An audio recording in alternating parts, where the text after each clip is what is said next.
Salut à tous et bienvenue dans la petite histoire dans cette nouvelle thématique consacrée cette fois aux grands ministres. Alors non, au risque de vous décevoir d'entrée de jeu, on ne va pas parler de Manuel Valls, de Marlène Schiappa, de Castex ou encore de Dupond-Moretti, j'en suis vraiment navré. Si c'est ce que vous attendiez, je vous demande immédiatement de quitter cette vidéo.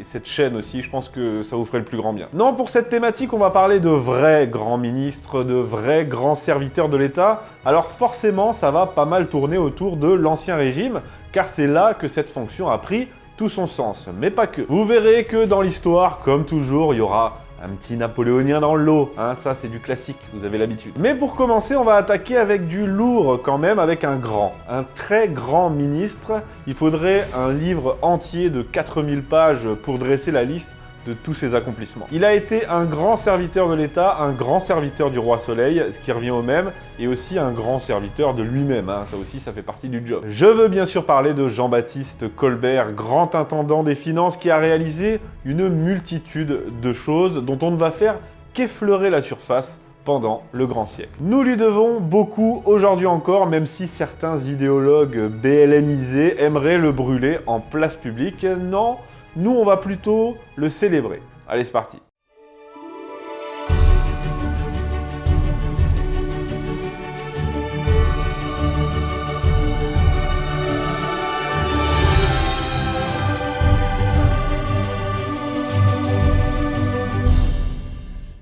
Je commence par une toute petite biographie pour vous présenter le personnage et ensuite je dresserai une liste non exhaustive bien entendu de tous ses plus grands accomplissements. Né en 1619 à Reims au sein d'une grande famille de la bourgeoisie rémoise, car oui, Colbert c'est un bourgeois à la base, c'est pas un aristocrate, ce qui ne va pas l'empêcher d'occuper une place de choix dans le gouvernement de Louis XIV. Son ascension va se faire en plusieurs temps. Tout d'abord la mort de Richelieu remplacé par Mazarin qui prend auprès de lui Michel Le Tellier, lui-même apparenté au Colbert, qui finira en 1645 par prendre Jean-Baptiste Colbert à son service. Ensuite, Colbert, après avoir fait ses preuves et démontré tous ses talents et son dévouement, va commencer à intriguer. Au bénéfice de la Fronde, il va s'élever, servir directement Mazarin, puis à la mort de ce dernier, qui va le recommander au roi, il va commencer à intriguer pour prendre la place d'un certain Nicolas Fouquet. Vous savez, Nicolas Fouquet, celui qui se voulait plus riche, plus majestueux que le roi et qui finira en prison,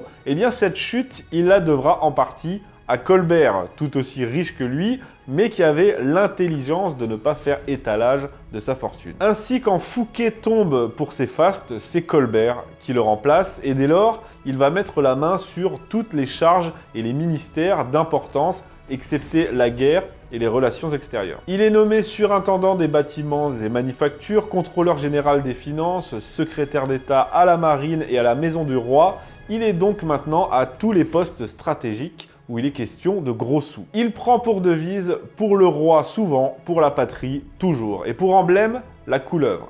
Ok, c'est pas terrible une couleuvre, c'est même assez bidon, mais bon, tant pis. Aujourd'hui, la devise des ministres, c'est pas pour le roi souvent, pour la patrie toujours, ça serait plutôt pour moi souvent, pour la patrie jamais. Le voilà donc au sommet, et c'est à partir de là qu'il va lancer dans le royaume de grands projets, de grandes réformes dont je vais ici vous dresser une petite liste. Il va tout d'abord s'atteler à la remise en ordre des finances, car depuis Mazarin, c'était un gros bordel. Il améliore la perception et le rendement de l'impôt, optimise la comptabilité du roi, remet le budget plus ou moins à l'équilibre et renforce le pouvoir des intendants en province. Il essaiera aussi de faire supprimer la taille, un impôt extrêmement impopulaire, mais sans y parvenir malgré la création de la ferme générale. On ne peut pas tout réussir non plus, hein. Regardez le bilan de François Hollande par exemple.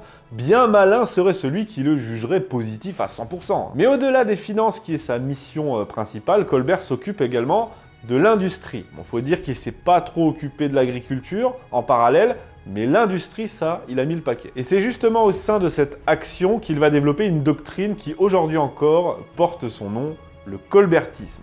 Et moi, je trouve ça particulièrement stylé. J'y connais pas forcément grand-chose en économie, je le confesse, on ne peut pas être parfait, mais disons que du côté des doctrines en isme, entre le colbertisme, le fordisme ou le marxisme-léninisme, disons que j'ai vite fait mon choix, quoi. Ah, il y a le jacatalisme aussi, c'est vrai, mea culpa. Le colbertisme, c'est quoi? C'est la création de manufactures royales financées par l'État, le lancement de grands chantiers nationaux, comme par exemple le canal des deux mers qui relie l'Atlantique et la Méditerranée, le code forestier de 1669 pour relancer la production de bois pour la marine, etc., etc. Tout ça avec une grosse part d'intervention de l'État, un fort dirigisme accompagné de bonnes grosses taxes douanières, d'un protectionnisme intelligent et d'un développement tout aussi intelligent des exportations. Le tout sous le contrôle avisé d'un État qui œuvre dans l'intérêt de la nation. Voilà, moi ça me va très bien, et si les libéraux sont pas contents, bah, ils ont qu'à aller à Malte et puis c'est tout. Et enfin, Colbert, en tant que secrétaire d'État à la marine, il s'est aussi occupé de la marine, bien sûr,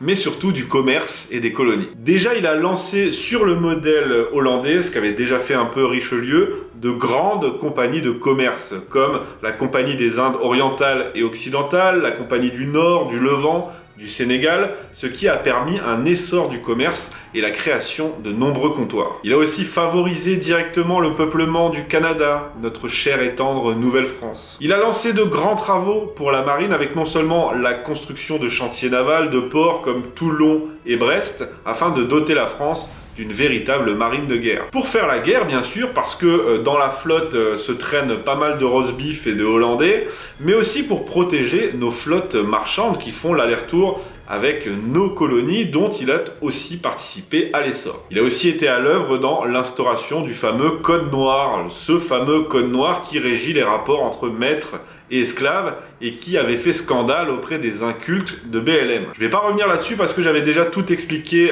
dans une vidéo à laquelle je vous renvoie d'ailleurs volontiers sur Colbert et le Code Noir. Et enfin, pour terminer, Colbert a également eu un rôle majeur sur le plan administratif en œuvrant à simplifier et à unifier la législation du royaume avec tout un tas d'ordonnances. Franchement, comme bilan, c'est quand même pas mal, hein, le tout en une vingtaine d'années, et encore, j'oublie plein de choses, comme par exemple tout ce qu'il a fait pour le développement des arts et de l'architecture. Tout ce CV impressionnant fait de Colbert sans doute l'un des plus grands ministres que la France ait jamais porté. Il a contribué plus que jamais à faire du siècle de Louis XIV ce qu'on a appelé le grand siècle, et pour ça il mérite toute notre estime. Alors oui, il s'en est aussi mis plein les poches, hein, ça je l'ai dit, c'est le jeu, ma pauvre Brigitte, mais d'un autre côté, quand on regarde le résultat, bon, disons qu'on peut être plus clément avec lui qu'avec Balkany, par exemple. Le pire dans l'histoire, c'est que de son vivant, il n'est pas très apprécié, voire pas du tout. Il était d'un naturel austère et froid, car c'était avant tout un bourreau de travail qui n'aimait pas les fêtes royales et fuyait les mondanités. Il restera malgré tout un modèle indépassable en tant que serviteur de l'État, avec un sens de la gestion